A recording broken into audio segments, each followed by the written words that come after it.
वालेकुम सर। हमने last lecture में ये कुछ थोड़ा सा इंटरफेस बनाया था, इसके ऊपर हमने काम किया था। इसको हम मज़ीद देखते हैं। हमने एक दफ़ा इसको चला लेते हैं कि हमने किया क्या है इसके अंदर। हमने ये किया है कि ये हमारी आउटपुट स्क्रीन है। हम इसके ऊपर कोई भी दो नंबर देते हैं, तो देखते हैं ये उनको इस बटन पर जब क्लिक करेंगे तो ये जमा करेगा। अब फ़र्ज़ कर लेते हैं कि हमारी रिक्वायरमेंट ये है, एग्जाम्पल कर लेते हैं कि जब मैं इस बटन के ऊपर क्लिक करूं तो ये दोनों टेक्स्ट बॉक्स उसके बाद खाली हो जाए। ठीक है, तो आप किसी भी तरीके से रिक्वायरमेंट हो उसको यानी कि हर तरीके से उसको यानी कि मैनेज कर सकें। तो इस वक्त यानी कि पर्पज़ ये है हमारा कि हमने ये सीखना है कि इसको खाली कैसे करना है। ठीक है, तो फ़र्ज़ किया है हमने कि इस बटन के ऊपर जब हम क्लिक करें, इन दोनों को जमा करें। जमा करने के बाद यहाँ पर हमारी जो वैल्यू आ रही है वो शो करवाए, उसके बाद ये दोनों टेक्स्ट बॉक्स खाली हो जाए और हमारा जो कर्सर है इनपुट लेने के लिए यहाँ पर दोबारा फोकस कर ले इस टेक्स्ट बॉक्स के ऊपर। अभी देखिए मेरा कर्सर कहीं भी ब्लिंक नहीं कर रहा, यानी कि फोकस नहीं कर रहा। अगर मैं कुछ लिखने की कोशिश करता हूँ तो कहीं भी कुछ लिखा नहीं जा रहा। तो इस एग्जिट बटन के ऊपर क्लिक करते हैं, देखते हैं हम ये काम कैसे करेंगे। हम सम बटन के क्लिक इवेंट के ऊपर हमने फर्स्ट लेक्चर में डिस्कस किया था कि ये प्रॉपर्टीज़ है, ये इवेंट है, यहाँ पर इसका क्लिक का इवेंट है, उसके सामने डबल क्लिक करेंगे तो इसका इवेंट आ जाएगा। ये हमने कोड किया हुआ है लास्ट लेक्चर में जो हमने किया था काम। हम इसको देख लेते हैं। हमने कन्वर्ट किया था दो टेक्स्ट बॉक्सेस को जमा करने के लिए। आप कन्वर्ट भी कर सकते हैं और यहाँ पर इंट डॉट पार्स भी लगा सकते हैं, इंट डॉट पार्स। तो ये भी इंटीजर में कन्वर्ट करने के लिए ही यूज़ किया जाता है। किसी भी नंबर को अगर वो उसकी डाटा टाइप स्ट्रिंग है तो उसको इंटीजर में कन्वर्ट करने के लिए। तो ये हमने कर दिया। इस लेक्चर की सिर्फ उन्हीं स्टूडेंट को समझ आएगी जिन्होंने हमारा इससे पहले वाला लेक्चर अटेंड किया हुआ है। तो जिनको नहीं समझ आ रही वो काइंडली हमारे पिछले लेक्चर को व्यू करें। अब मैं ये चाह रहा हूँ हमारा जो टेक्स्ट बॉक्स है txt, जिसका हमने नाम रखा था value1 dot text equal sign लगाकर उसको नल वैल्यू साइन कर देंगे। ठीक है, और हमारे पास एक फंक्शन भी होता है txt value2 डॉट क्लियर, यानी कि टेक्स्ट बॉक्स को खाली करने के लिए हम इस तरीके से भी कमांड दे सकते हैं कि उसको नल वैल्यू असाइन कर दी या क्लियर का फंक्शन कॉल करवा लें। उसके बाद txt value1 डॉट फोकस, और इस फोकस से क्या होगा, हमारा कर्सर नई इनपुट लेने के लिए दोबारा टेक्स्ट बॉक्स जो पहला टेक्स्ट बॉक्स है उसके ऊपर चला जाएगा। अब प्रोग्राम को रन करते हैं। अच्छा, फॉर्म लोड हुआ, मैं कुछ लिखना चाह रहा हूँ, लिखा नहीं जा रहा। अगर मैंने कुछ लिखना है नंबर वगैरह तो मुझे यहाँ पर क्लिक करना पड़ेगा, यानी कि फोकस नहीं है। तो मैं चाह रहा हूँ जैसे ही मेरा फॉर्म लोड हो तो टेक्स्ट बॉक्स 1 जो है उसके ऊपर फोकस होना चाहिए। फॉर्म लोड हो तो फॉर्म को सिलेक्ट करेंगे, सिलेक्ट करने के बाद हम प्रॉपर्टीज में जाएंगे। ये देखें फॉर्म 1 की ये सारी जो प्रॉपर्टीज आ रही हैं, इस वक्त जो हमारा ऑब्जेक्ट सिलेक्ट है वो है फॉर्म। फॉर्म के ऊपर क्लिक किया हुआ है। ठीक है, तो ये लोड का इवेंट है। सॉरी मैंने जल्दी से कर दिया, मैं दोबारा बता देता हूँ। ये इवेंट साइन है, ये फॉर्म लोड का इवेंट है, लोड का। इसके सामने डबल क्लिक करेंगे तो वो हमें फॉर्म लोड के इवेंट के अंदर ले आएगा। तो मैं उसे कहता हूँ txt value1 फोकस करें, यानी कि जैसे ही फॉर्म लोड हो, एप्लीकेशन रन हो, तो टेक्स्ट बॉक्स 1 के ऊपर वो फोकस खुद ब खुद कर ले ताकि मुझे क्लिक ना करना पड़े वहां पे।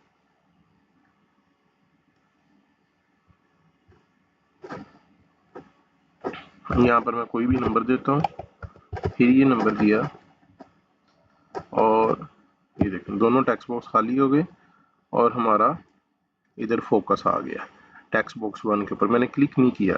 दोबारा देख लें, ये माउस मैं साइड पे ले जाता हूँ, मैंने कोई नंबर दिया, उसके बाद सम बटन के ये उसका दोनों का टोटल दिखा के नई इनपुट लेने के लिए उसने फोकस कर लिया हमारे टेक्स्ट बॉक्स को।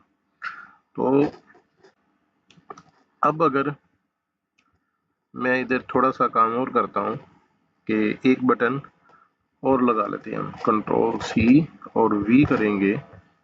आप वहां से भी ड्रैग कर सकते हैं बटन को टूल बॉक्स से। तो ये जो पहले से बटन है हमने उसी को कॉपी कर लिया ताकि साइज इनका सेम रहे। तो मैं ये प्रॉपर्टी साइन है यहाँ पर फ्लैश साइन के साथ, ये प्रॉपर्टी साइन है, इसकी प्रॉपर्टीज में आ जाता हूँ। सबसे पहले मैं इसका नाम चेंज करता हूँ BTN क्लियर, ठीक हो गया। और इसका टेक्स्ट मैं चेंज कर देता हूँ सम से ये क्लियर, यानी कि ये क्लियर का बटन है। जैसा कि उसके नाम से जाहिर हो रहा है, मैं ये चाह रहा हूँ जब क्लियर बटन के ऊपर क्लिक करूं, अगर टेक्स्ट बॉक्स 1 में कोई वैल्यू लिखी हुई है और टेक्स्ट बॉक्स 2 में कोई वैल्यू लिखी हुई है या इस लेबल के ऊपर कोई रिजल्ट शो हो रहा है, तो वो सारा कुछ बाय डिफॉल्ट वही सेट कर दे जैसे वो कंडीशन मेरे फॉर्म लोड के ऊपर होती है इसकी। ठीक है, तो उसके लिए हम क्या करेंगे, अब यानी कि मैं एग्जांपल आपको बता देता हूँ। यहाँ पर मैंने ये नंबर लिखा, यहाँ पर ये नंबर लिखा, सम किया। अब इसको मैं कहता हूँ ये अपनी डिफ़ॉल्ट सेटिंग पे आ जाए, जो जैसा कि ये पहले था। तो ये अभी कुछ भी नहीं हो रहा, क्लियर नहीं हो रहा। तो उसके लिए हम क्या करेंगे, इस क्लियर बटन के ऊपर डबल क्लिक करेंगे। ये BTN क्लियर का ये देखें क्लिक इवेंट आ गया हमारे पास। मैं कहता हूँ TXT value 1 dot clear TXT value 2 dot text is equal to, ये किसी भी तरीके से आप इसको खाली करवा सकते हैं। और LBL sum dot text is equal to, तो बाय डिफॉल्ट हमने उसमें वैसे ही 0.00 शो करवाया हुआ था। ठीक है, और फोकस करें दोबारा किसके ऊपर, जिसका नाम है TXT वैल्यू 1। ठीक है जी, ये उसने उसके ऊपर दोबारा फोकस कर लिया। प्रोग्राम को चलाते हैं, यानी कि मैंने ये 100 लिखा, यहाँ पे 200 लिखा और मैं सम बटन पे क्लिक करता हूँ। ये देखो उसका सम आ गया। और इस क्लियर बटन पे क्लिक करूंगा तो ये खाली हो गया, ये लेबल की वैल्यू भी डिफॉल्ट सेट हो गई। यहाँ पर कुछ लिखा है, मैं क्लियर कर देता हूँ तो वो क्लियर हो जाएगा। यहाँ पर कुछ लिखा है, यहाँ पर कुछ लिखा है, अभी मैंने उनको जमा नहीं किया, जस्ट क्लियर बटन के ऊपर क्लिक किया तो ये सारे क्लियर हो गए। अभी ये जो हमारे लेक्चर है ये बिगनर्स के लिए हैं। तो नेक्स्ट जैसे जैसे हमारे लेक्चर हमारे ज़्यादा हो जाएंगे तो उसके बाद फिर हम इसमें कोड भी ज़्यादा करेंगे। शुरू की लेक्चरों में मैं काम बहुत थोड़ा करवा रहा हूँ, जैसे जैसे आपकी ग्रिप होती जाएगी विंडो फॉर्म के ऊपर। तो विंडो फॉर्म को सीखने के लिए ज़रूरी है आप हमारे कंसोल के लेक्चर्स को एक दफ़ा लाजमी सुने और उसकी प्रैक्टिस करें, क्योंकि यहाँ पर भी हम जितना कोड कर रहे हैं इसके बैकएंड पे सारी C# कंसोल ही यूज़ हो रही है। तो कंसोल एप्लीकेशंस के जो हमारे लेक्चर अपलोड किए हुए हैं आप उनको देखें और उसकी ज़्यादा से ज़्यादा प्रैक्टिस करें। जितने अच्छे आपने कंसोल के लेक्चर क्लियर किए होंगे, जितनी ज़्यादा उसकी एक्सरसाइज की होगी, यहाँ पर काम करना आपके लिए उतना ही आसान होगा। अब हम यहाँ पर ग्रुप बॉक्स ले लेते हैं, यहाँ से पैनल भी ले सकते हैं, ग्रुप बॉक्स भी ले सकते हैं। मैं यहाँ से ग्रुप बॉक्स ले लेता हूँ। ठीक है, ये मेरा एक छोटा सा ग्रुप बॉक्स आ गया। कंट्रोल CV कॉपी करके मैंने इसको पेस्ट कर लिया। एक ग्रुप बॉक्स मेरा ये आ गया, ठीक हो गया जी। एक ग्रुप बॉक्स मेरा ये आ गया और इसका टेक्स्ट मैं कर लेता हूँ प्रॉपर्टीज में जाके मैथ ऑपरेशंस। ठीक है, और इस ग्रुप बॉक्स का मैं नाम रख लेता हूँ, यानी कि टेक्स्ट, सॉरी नाम नहीं, मैं इनका टेक्स्ट चेंज कर रहा हूँ, कलर फॉर टेक्स्ट। ठीक है, ये दो ग्रुप बॉक्स मैंने बना लिए। अब मैं यहाँ से टूल बॉक्स के अंदर से रेडियो बटन लेके आता हूँ। ये मेरा एक रेडियो बटन आ गया और यहाँ पर मैं इसका टेक्स्ट चेंज कर देता हूँ, सम। रेडियो बटन का मैं नाम देने के लिए यहाँ पे लिखूंगा RDB सम। ठीक हो गया। और इसी तरह इसको कॉपी करके पेस्ट कर लूंगा टाइम को सेव करने के लिए। और यहाँ पर दूसरे रेडियो बटन का मैं टेक्स्ट रख लेता हूँ, सबट्रैक्ट या माइनस। और इसका भी नाम हम चेक कर लेंगे, RDB माइनस। ठीक हो गया। और एक ग्रुप रेडियो बटन और ले लेते हैं। इसका टेक्स्ट हम कर लेते हैं मल्टीप्लाई, और इसका नाम भी रख लेते हैं RDB मल्टीप्लाई।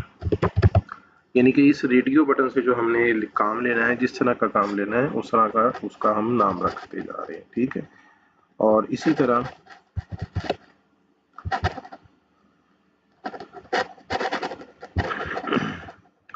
इसका नाम रख लेते हैं RDB डिवाइड।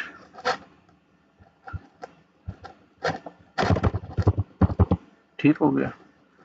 ये मैंने 4 रेडियो बटन ले लिए।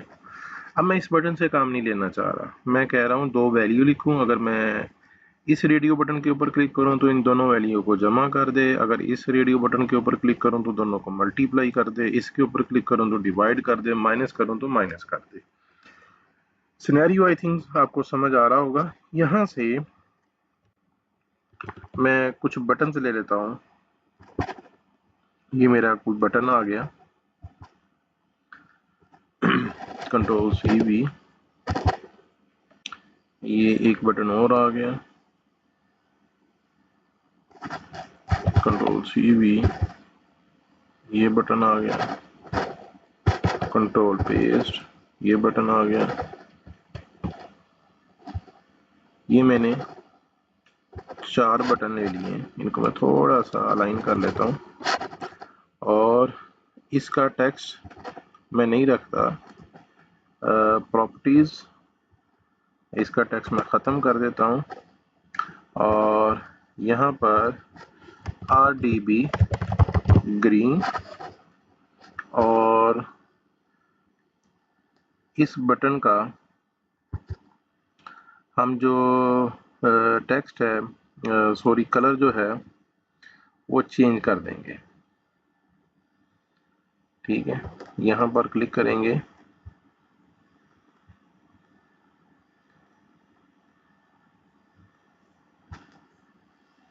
ये मैंने ग्रीन कर दिया।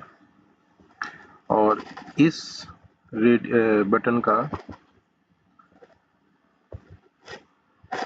BTN रेड, ये बैक कलर की प्रॉपर्टी है और यहाँ से मैंने रेड अप्लाई कर दिया। और इसका टेक्स्ट जो है हम यहाँ से बिल्कुल ख़त्म कर देंगे। और इस बटन का BTN येलो, और इसका बैकग्राउंड कलर हम यहाँ से येलो कर देंगे। और इसका भी टेक्स्ट मैंने ख़त्म कर दिया। और इसका भी टेक्स्ट हम बटन का ख़त्म कर देंगे। और यहाँ पर BTN ब्लू, या कोई भी आप कलर डिफरेंट लगा सकते हैं, ये मैंने ब्लू कर दिया। और इसका नाम मैं ठीक कर लेता हूँ, मेरा ख्याल इसका नाम मैंने गलत रख दिया था, RDB, तो BTN ग्रीन। ठीक है, ये मैंने कुछ इंटरफेस बनाया। मैं ये चाह रहा हूँ कि यहाँ पर क्लिक करूँगा तो मेरा जितना भी टेक्स्ट है वो सारा ग्रीन हो जाएगा, यानी कि जो फॉन्ट है, जो लिखा हुआ है, उसका कलर हम चेंज करेंगे इन बटन्स के क्लिक के ऊपर। मैं इस एप्लीकेशन को चलाता हूँ। ये हमने कुछ कलर बॉक्स बना लिए और ये हमारे पास रेडियो बटन आ गए, और इनमें से किसी एक रेडियो बटन को बाय डिफ़ॉल्ट चेक होना चाहिए। मैं सम वाले को चेक कर लेता हूँ कि बाय डिफ़ॉल्ट इस रेडियो बटन की जो प्रॉपर्टी होती है ये चेक्ड प्रॉपर्टी है। बाय डिफ़ॉल्ट इसकी प्रॉपर्टी की वैल्यू सेट थी फॉल्स, मैंने इसको ट्रू कर दिया। अब जब एप्लीकेशन चलेगी तो बाय डिफ़ॉल्ट ये हमारा रेडियो बटन सम के लिए एक्टिव होगा। अगर इसके अलावा कोई और ऑपरेशन करना चाहते हैं तो हम उसके ऊपर क्लिक करेंगे। तो इसकी कोडिंग इंशाल्लाह ताला हम नेक्स्ट लेक्चर में करेंगे। ये हमारा आज का लेक्चर था, तो इसकी अच्छे से प्रैक्टिस कीजिएगा, इस इंटरफेस को डिज़ाइन कीजिएगा, जो कोड मैंने करवाया उसकी आप अच्छे से प्रैक्टिस करें। बाकी इंशाल्लाह ताला नेक्स्ट लेक्चर में इसको देखते हैं। शुक्रिया।